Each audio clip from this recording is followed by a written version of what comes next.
नबी सल्लल्लाहु अलैहि वसल्लम ने सख्ती से हुक्म दिया, वो अतात में आ गया। वो हुक्म है तो फिर अतात में आ गया। वो कब दिया भला, किसी को पता है? जब आप तबूक जा रहे थे उस वक्त कहा, अब सबके लिए हुक्म है। अदरवाइज बदर में भी नहीं कहा, ओहद में भी नहीं कहा, फतह मक्का के ऊपर भी नहीं कहा। ठीक है ना? ये फिर क्या है? ये है इत्तबाए रसूल। एक आदमी बस वहां बैठा जी हुक्म होएगा तो कर लवांगे, ठीक है ना?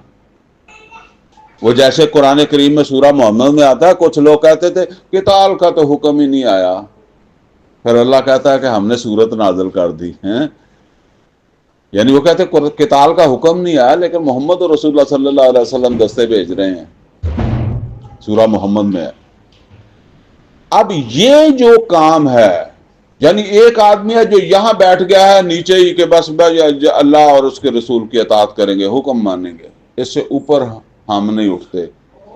ये वो 33 नंबरों तक तो आ गया ना। अब अगर ये चाहता है कि अल्लाह का महबूब बन जाए तो फिर इसके सामने क्या चीज है? इत्तिबाए रसूल।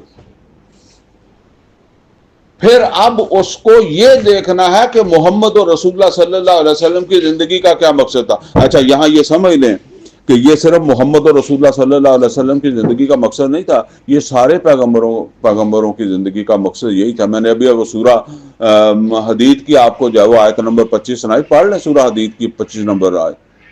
सब रसूल आए अदल को किस्त का निजाम कायम करने के लिए। सूरा शुरा में नबी सल्लल्लाहु अलैहि वसल्लम ने फरमाया व उमिरतु लिअदिल बैनकुम। और अब ये समझ लें कि ये जो इत्तबा है ना, इसकी अहमियत समझ लें। सूरा आराफ की आयत नंबर 157 में अल्लाह ताला ने फरमाया अल्लज़ीना यत्तबिऊना रसूला नबिय्यल उम्मी। यहां लफ्ज जरा, अल्लज़ीना यत्तबिऊना, अतात नहीं कहा, अतात नहीं कहा, क्योंकि अतात तो जब हमने कलमा पढ़ा है तो इसमें ये चीज तो आ गई है। हम तो वो बदबख्त हैं कि अतात भी नहीं कर रहे। जो नमाज नहीं पढ़ता, जो ज़कात नहीं देता, वो अतात कर रहा है।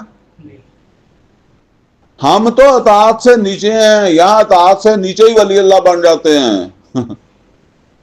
यानी जो अतात नहीं करते वो भी वली अल्लाह बन जाते हैं। जरा ये देखें, यहां से तो बात शुरू हुई है। आप वो 33 नंबर